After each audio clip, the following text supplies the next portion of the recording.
The interrogation records have been submitted to the Marshal. According to the Ten Lords' decree, Jing Liu and Luocha shall continue to be detained in the Shuling. But you, Merlin's Claw, have been reluctant to end the transmission. Do you wish to reminisce with us? Or is there something else on your mind that you're just desperate to get out? You're quite calm, Jing Yuan. The Alliance only authorized the Law Fu to be deployed for this Iron Tomb operation. They say the Seer Strategist's wisdom shines like a beacon. So why can't you see things clearly now? Look who's talking. I didn't vote against it, did I? But, with enemies all around us, even a child knows the Marshal needs to keep a few Xianzhou ships in reserve, just in case. Whoever volunteers first is the Marshal's pick. If you have to ask, I'd say this outcome plays right into Jing Yuan's hands. Like it or not, there's no way we're letting the Law Fu take the lead in this battle. Oh my, Merlin's Claw. Are you afraid the Law Fu might steal the Yao Qing's glory? This is no laughing matter. Between the Stellaron crisis and the War Dance ceremony, though the chaos has settled, rumors and speculation are only growing by the day. With Elder Huaiyan around, those with ulterior motives won't be able to stir up any trouble. But once the Law Fu gets their hands on the Golden Blood, it'll be a whole different story.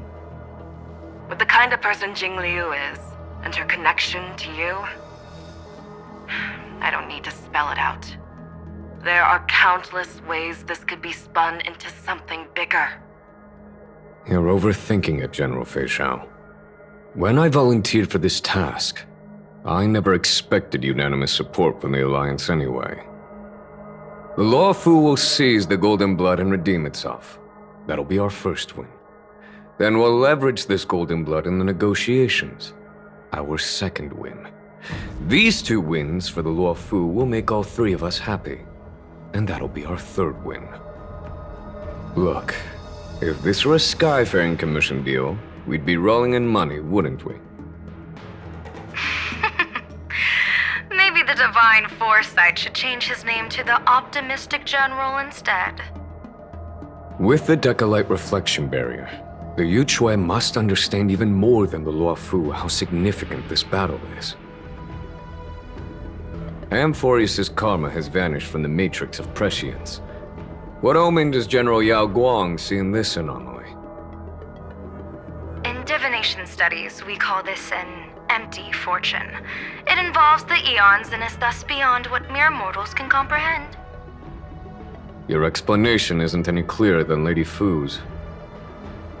Come on. How hard is it to understand the word uncertainty? For the Cobalt Head, the emergence of Iron Tomb is a calculated instant, but I don't believe they will just sit around waiting for death. And for the powers of the cosmos, this is their chance at survival, and the key to turning the tide of interstellar affairs. The Astral Express is leading the formation of an allied force, but I can see each faction has its own hidden agenda. There are even divisions within the Alliance, so it's not that hard to imagine how the other factions will react. Jing Yuan, I crossed paths with Selenova's Legion at the Battle of Sedunirama Star Cluster. Be extremely careful. The Ruined Legion's troops and weaponry are nothing to write home about. The IPC, even the denizens of Abundance, could take them on.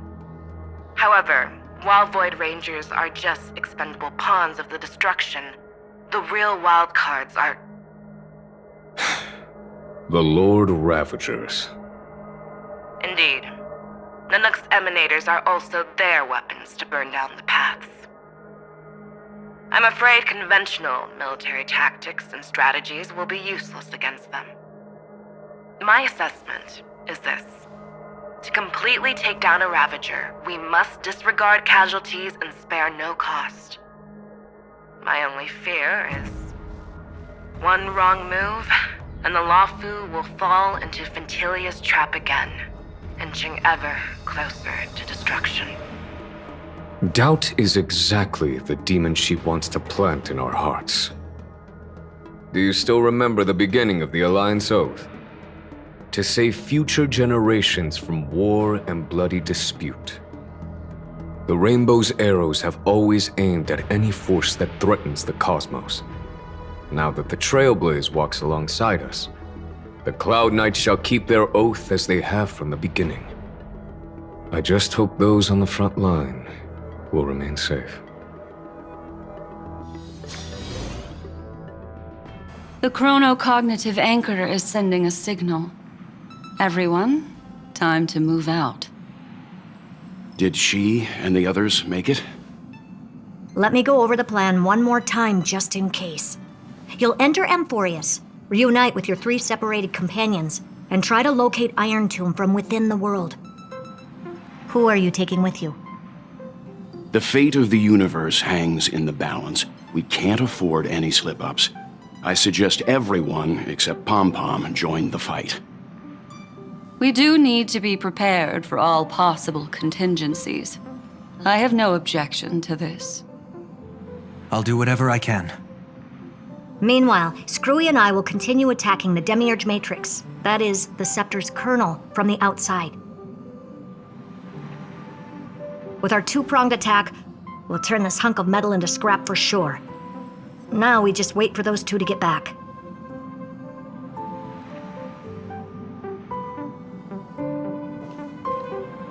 Oh, and just like that, they're here. Sorry to keep you waiting. With Planet Screwlum's help, the formation of the Cosmic Alliance to counter Iron Tomb is progressing smoothly. The cosmos has set its sights on Amphorius, and now it's just waiting for the first shot. Well then, let's not waste any more time, Fourth Mirror. It's my time to shine! Finally off the bench! Initiating thought refraction. Please read the safety protocols carefully. Huh? Just kidding! I've already checked the agreement box for everyone. And now, destination, Amphorius. 3, 2, 1, launch!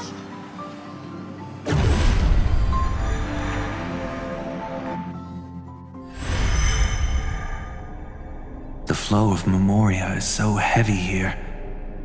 Unlike Panagone's dreamscape, this place has built up a true epic measured in millennia. The vortex of Genesis, where all myths begin and end. And in this new world created by the Nameless, the infinite cycles have been broken. Let's set up the Trailblaze beacon and establish contact with the outside world. I'll leave it to you then. It'd be better for me to not show myself in front of the Garden of Recollection. And, Mr. Sunday, you probably shouldn't show yourself either. Agreed. The Astral Express has landed. If you receive this message, please respond immediately. Over. This is the Cianjo Alliance. Communications normal. Interastral Peace Corporation. Communications normal. No response from the Galaxy Rangers. Not surprising. But I didn't expect the family to also stay silent at such a critical moment. That's a pretty blatant disregard from the family for Penacony's independent director, I'd say.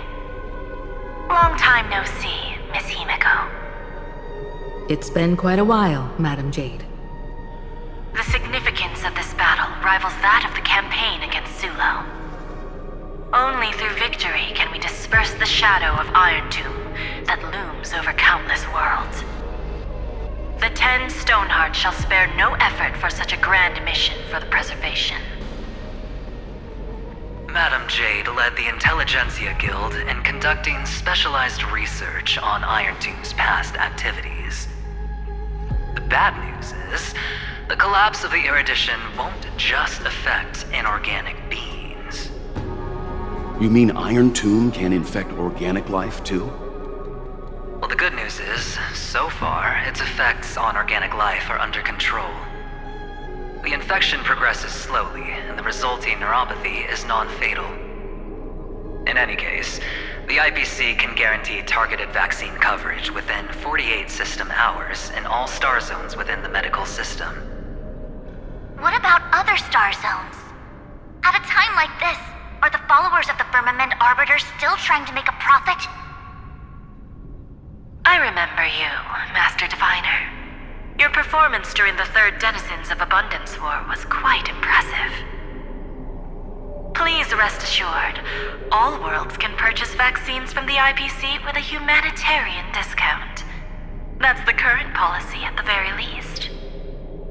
But if the Xianzhou Alliance is willing to assist with the IPC's assets in Epsilon and other star systems, we'll have more cards to play when reiterating to the board the necessity of deep cooperation.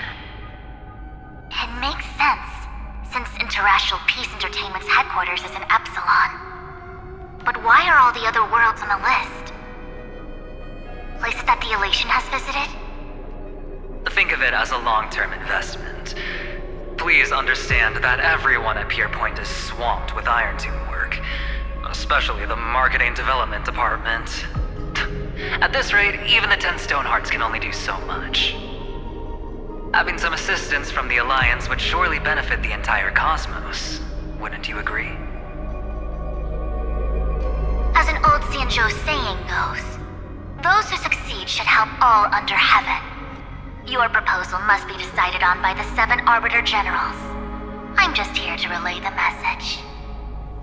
In times of crisis, the Luofu will not hesitate to help those in need. However, the prerequisite is that the IPC must unconditionally assist the Alliance with emergency rescue operations in the disaster area. Of course. In the name of preservation, all for the Amber Lord. Thank you all for your selfless dedication.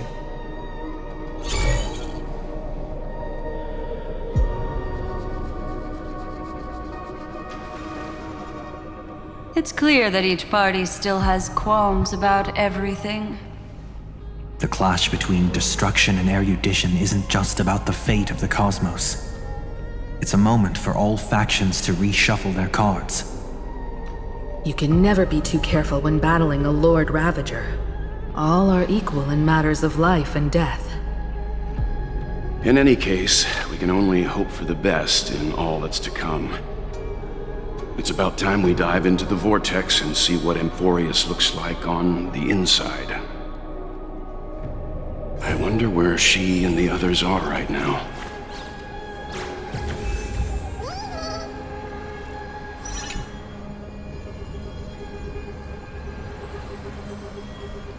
Hello? How's the signal? Can you hear us?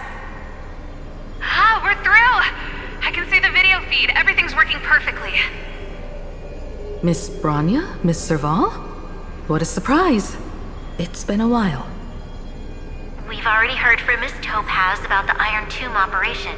She made a special trip to deliver the vaccine to Belobog. I can't believe the Express crew is at the eye of that storm. Is everything going smoothly? Don't worry, we're still following the plan step by step. How's the situation in Belobog? Urillo 6 is located on the outskirts of the preservation barricade. While it won't bear the brunt of the first wave, there's still a risk from the aftershocks. That kid Japard and Pela are busy organizing the Silvermane Guards, having them consolidate their lines and dig trenches. Zila and Lynx just got back from the Geomarrow vein production chain. Hey, do you want to say something to them? That would be unnecessary. It'll only shake their morale. Just tell them to stay safe. Miss Bronya, I'm afraid this disaster will be far more terrible than you can imagine. Please, be sure to follow Miss Topaz's instructions and make thorough preparations. Of course. We have resealed most of the engine of creation beneath the ice to prevent the will of the preservation from becoming an accomplice to the destruction. Don't worry, Miss Himiko. Belobog is far more resilient than we imagined. We really wish we could help, but Eurilo 6 has only just woken up from its hibernation. The Astral Express, standing at the forefront of disaster, is the hope for many ordinary civilizations across the universe. In the face of a massive catastrophe like this one, relatively smaller civilizations have never had many options. But that's exactly why we have a resolve that's second to none. If anything goes wrong... Miss Topaz, I hope you can help out and rescue the affected citizens. No problem. Also, didn't the Xianzhou sign a friendship agreement with Eurilo 6 earlier? They won't stand by idly either.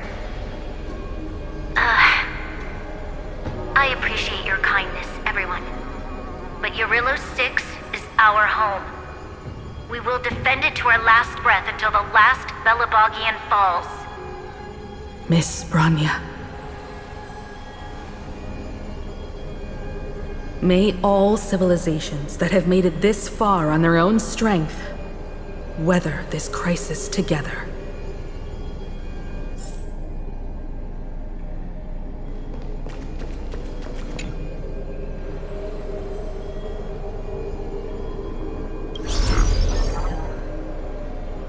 Good news, Miss Himiko. The 7 Arbiter Generals have reconsidered the current situation, and I'm here to relay their message. Officially, the Alliance's combat forces will still be limited to the Luofu, but the Yaoqing has also been deployed in the surrounding war zone as a contingency. Words cannot express our gratitude. Getting the Hunt to agree on sending troops must have taken quite some effort from General Jing Yuan. The Luofu already considers the Express an important ally. We also have no intention of hiding the fact that there is indeed something the Xianzhou seeks from this Iron Tomb operation. But this time, the Marshal herself decided to send out troops.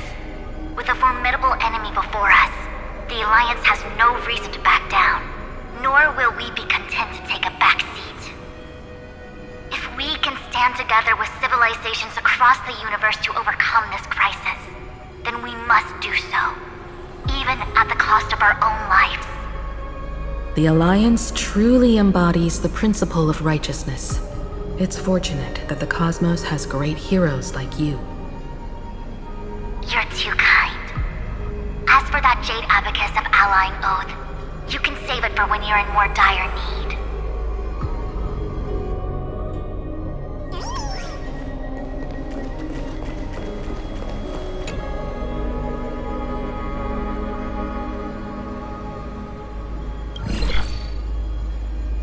I regret to inform you, Miss Himiko, that even the Strategic Investment Department is constrained when it comes to the Iron Tomb issue.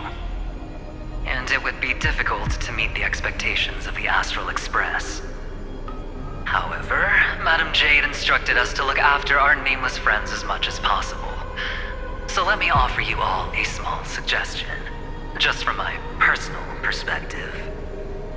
Other departments at the IPC might also take this opportunity to extend an olive branch to you. When that time comes, I hope the Astral Express will remember that the 10 Stonehearts were willing to stand with the Trailblaze, even though we were in a difficult position. And more importantly, we were the only ones willing to do so. Sounds like a threat, doesn't it? But trust me, every word comes straight from the heart.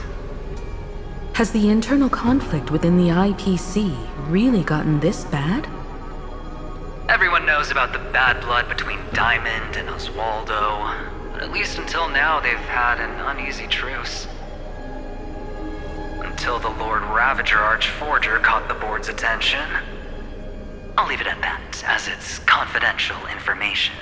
Hope you can understand. I understand. Our immediate priority is to address the Iron Tomb crisis. Let's hope for success from the start.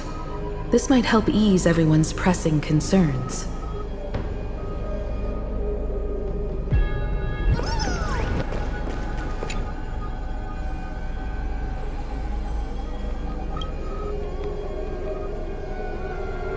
Of course, we would never know the Rangers' comings and goings.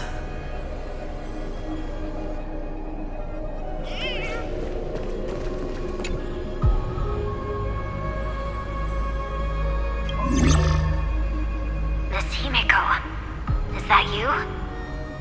Yes? And you are Miss Robin. Yes. I apologize for not being able to respond during the meeting earlier. And even now I can only appear in disguise.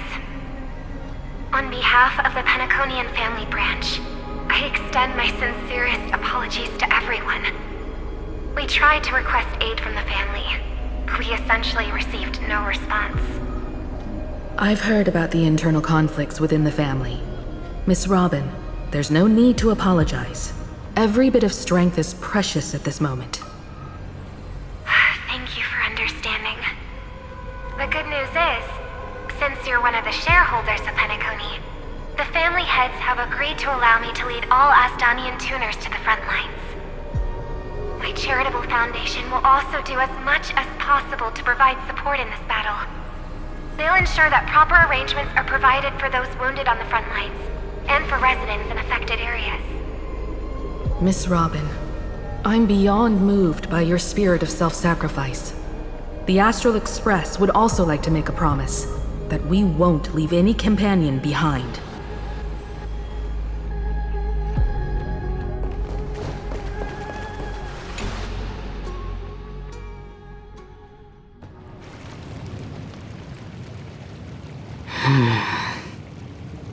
Why is there no one here? Everything in Akama seems normal.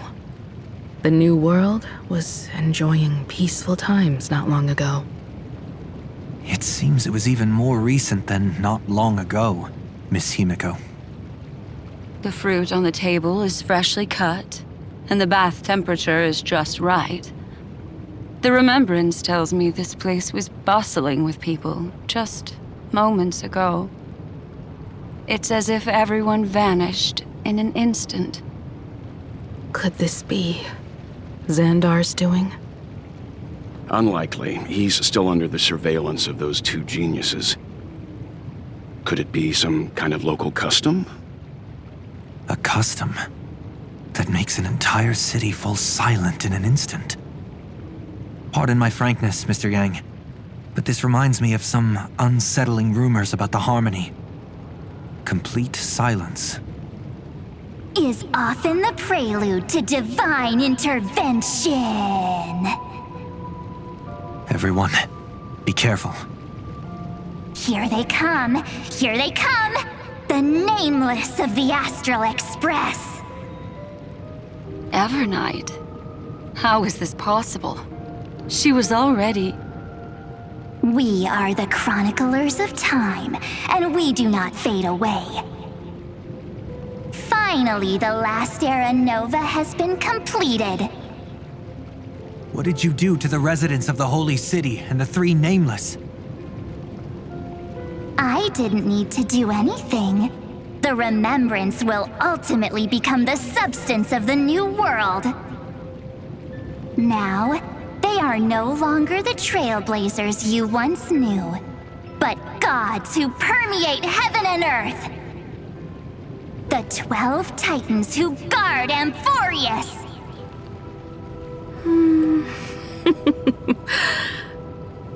Stop fooling around, March. Come on out. What? I practiced so long for this. Getting seen through right away is just so embarrassing.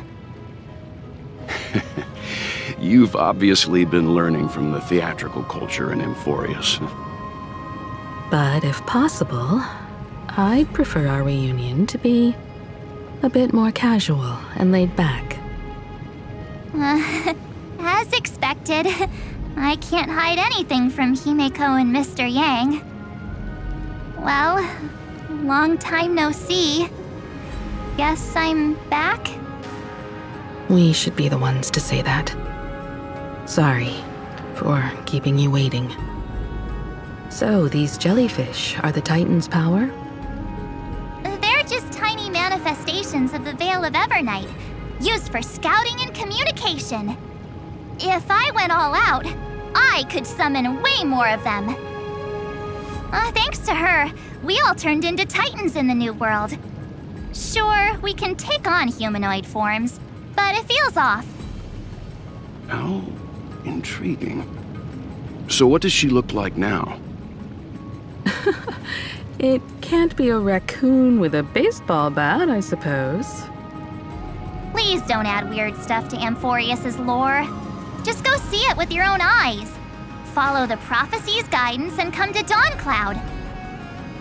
She looks way more majestic now than she used to.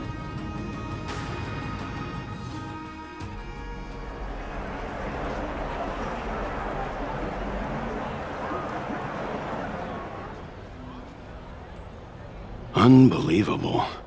All the residents of the Holy City have gathered here. This isn't just a gathering. It's a pilgrimage. The people's expressions are resolute, devout, as if waiting for a miracle to descend. That colossal deity is her. She has become the pillar of the world. Surprisingly authentic. Being this serious is quite unlike her usual style. Those people didn't disappear. Instead, they've answered the call of the prophecy and come to witness her awakening. Our good buddy now bears the weight of the entire world, and every breath they take is intertwined with Amphorius's destiny. Awakening? Has she fallen into slumber? Yeah. After all, with such a huge time dilation between inside and outside the scepter, this was the only way we could wait for everyone. Time watches over yesterday. Earth guards today. And when the Trailblaze steps into Amphorius once more, the slumbering deliverer shall awaken. And then, bring the prophecy of tomorrow to this world. Come on, everyone. Let's get closer to her. Watch how the world-bearing prophecy changes this world.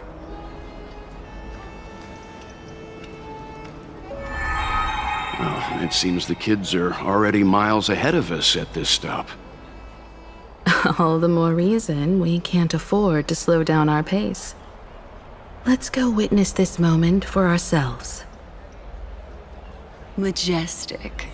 Speaking of which, I once caught a glimpse in Sleepyhead's memory of her transformed into a towering Tatalo. Could it be? No way. That was just a nice dreamscape. Ugh, at least nice for her. If they are the throne of worlds who bears the weight of this world, perhaps they could guide a traveler still wandering among the stars. Hey, since when did you get all pious? Her advice sounds pretty... Citizens, behold! Our last Titan, the world-bearing deliverer, is about to awaken! Oh, ancient god!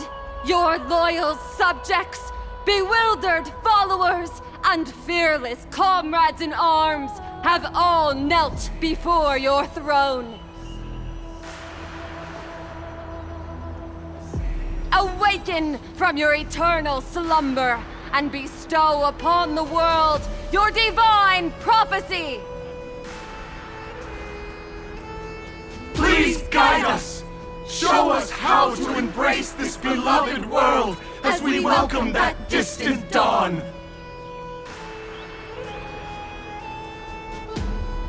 To walk the path of a mortal as a god, or to bear a divine burden as a mortal.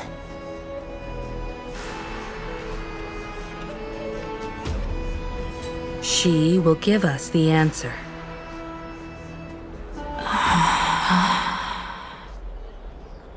But I am not the deliverer. Rather, I am the Nameless, who dwells among mortals. That voice is definitely her. I heard your prayers. The core flames flickered and dimmed, and the age of the gods met its end. So flow, golden blood, flow. I'll bestow it upon you, returning it to the true masters of this world.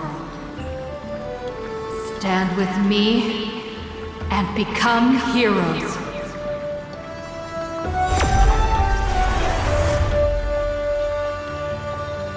Is this? Yes, it's the miracle she brought to Amphorius. Of course, it would manifest in the form of the Trailblaze. Golden blood, raining down like a storm. The prophecy has descended, and the Titan commands us not to be supplicants, but to become heroes of rebellion, to face that destined calamity, the destruction, head on. The prophecy of the Deliverer means nothing to me now. It belongs in the hands of someone far more fitting. Someone like all of you. In the name of Kozlana, let us depart and march towards the light. It's neither protection nor salvation. As always, there's no need for totems or myths. Humanity's most primal faith is that instinct named survival. Let's go, everyone. Someone has already sounded the horn of departure. Explore, understand, establish, and connect.